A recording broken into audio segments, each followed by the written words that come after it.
Assalamualaikum warahmatullahi wabarakatuh. Perkenalkan, nama saya Lisa Arianti, saya berasal dari Tanjung Pura, Sumatera Utara, dan saya merupakan salah satu taruni di Politeknik Kelautan dan Perikanan Aceh yang berjurusan budidaya perikanan A. Baiklah, ucapan saya yang pertama-tama adalah mengucapkan puji dan syukur atas kehadirat Allah Subhanahu wa taala yang mana telah memberikan saya kesehatan dan umur yang panjang sehingga saya bisa membuat video yang singkat ini supaya bermanfaat bagi orang yang banyak. Dan tak lupa pula sholawat dan salam saya sanjungan kepada Nabi besar Muhammad SAW yang mana telah membawa kita dari zaman kebodohan atau jahiliyah menuju zaman yang Islamiyah seperti yang kita rasakan sekarang ini. Oke, baiklah. Adapun tujuan saya membuat video singkat ini adalah supaya memberitahukan kepada pendengar dan maupun melihatnya bagaimana cara membudidayakan ikan gupi dengan yang baik. Jadi, ikan gupi memang selalu menjadi primadona tersendiri di kalangan hobis ikan air tawar. Hampir di setiap sentra penjualan ikan hias akan selalu ditemukan ikan gupi di sana. Pemintanya pun lumayan banyak. Nggak cuma hobis ikan hias. Jadi ikan gupi menjadi salah satu kandidat penghuni paling diperhitungkan untuk dimasukkan ke dalam tank.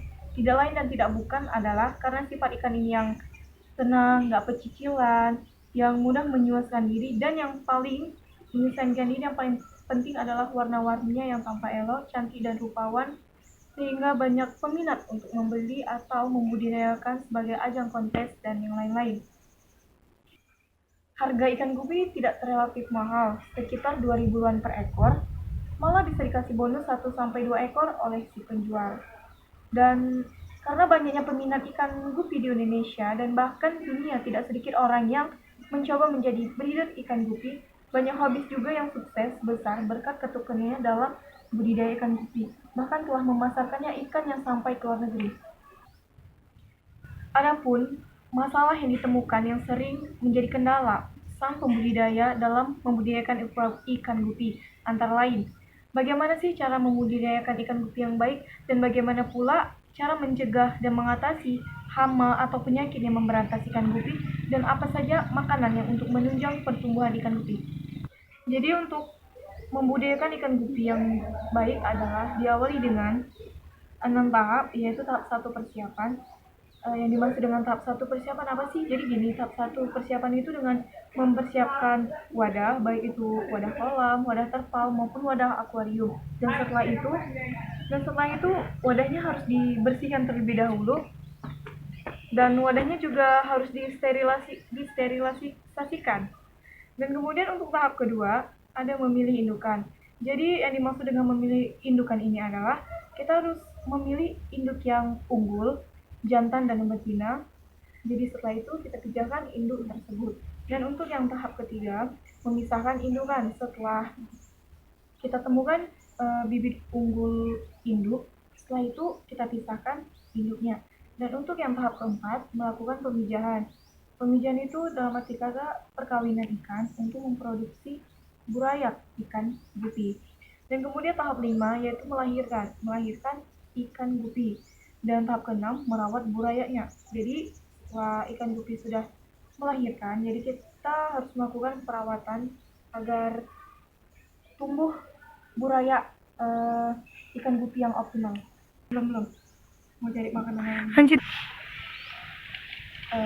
Selanjutnya, apa saja sih makanan alim ikan gupi yang dapat menunjang pertumbuhan ikan gupi? Jadi gini, ada bukan berbagai sih, maksudnya ada zooplankton atau sejenis cacing-cacing yang dapat menunjang pertumbuhan ikan gupi. Di sini saya akan membahas dari satu persatu apa saja makanan alami ikan gupi yang termasuk ke dalam cacing-cacing. Jadi yang pertama ada cacing sutra. Cacing sutra ini atau yang biasanya disebut dengan cacing rambut ini memiliki kandungan protein yang sangat tinggi dan baik dalam menunjang pertumbuhan ikan gupi. Cacing sutra bisa ditemukan di sungai yang banyak lumpur dan humusnya, atau bisa membeli di toko ikan hias atau para penjual cacing sutra ini. Cacing sutra tergolong murah, hanya saja di musim penghujan, cacing sutra mengalami kenaikan harga dari hari-hari biasanya. Namun jika sobat ingin mencari ikan ini sendiri, tidak boleh diberikan langsung ke ikan gupi, tapi harus dikarantina terlebih dahulu, karena jika tidak akan memunculkan bibit penyakit. Adapun cara mencegah dan mengatasi dari tersebut, saya ulangi, masuk yang kepakan alami kedua, yaitu Daphnia magna. Daphnia magna atau kutu air ini memiliki ukuran yang lebih besar dari pada kutu air lokal. Bahkan, Daphnia magna disebut juga dengan kutu air raksasa. Meskipun Daphnia magna ini berasal dari Amerika Utara, namun sekarang sudah banyak masyarakat yang membudidayakannya untuk dijual. Jadi, bagi pembudidaya ikan gupi, tidak perlu khawatir atau tidak perlu mencari kemana-mana, karena di masyarakat setempat sudah banyak yang membudidayakan untuk dijual. Dan lalu selanjutnya yaitu ada Grindelwald yang jadi Grindelwald ini cacing renik yang ukurannya lebih besar dibanding Brickleworm. Ukurannya itu bisa mencapai 0,8 cm sampai 1,5 cm. Makanan gupi yang satu ini memiliki nutrisi yang mampu menunjang pertumbuhan ikan gupi. Dan yang terakhir, ada berbagai macam penyakit yang sering atau yang biasanya menyerang ikan gupi. Antara lain ada penyakit kutu jarum. Jadi penyakit kutu jarum ini merupakan salah satu faktor penyebab kematian ikan yang cukup besar. Pasalnya jika ikan ini terkena penyakit, biasanya sulit untuk diselamatkan. Jadi waspadalah dan berhati-hatilah bagi para pembudidaya ikan gupi. Penyakit ini juga mudah menular ke ikan yang lain. Jika salah satu ikan terindikasi terkena penyakit ini, jadi segera dipisahkan atau melakukan tindakan supaya ikan yang belum terkena penyakit tidak menular atau tidak terkontaminasi. Jadi saya akan memberitahu cara mengobati dari penyakit kutu jarum. Jadi yang pertama, gunakan cairan AB-TAB ataupun bisa juga dengan menaruh akuarium ke tempat yang terpapar sinar matahari. Karena penyakit ini tidak bisa berkembang bila ada cahaya matahari.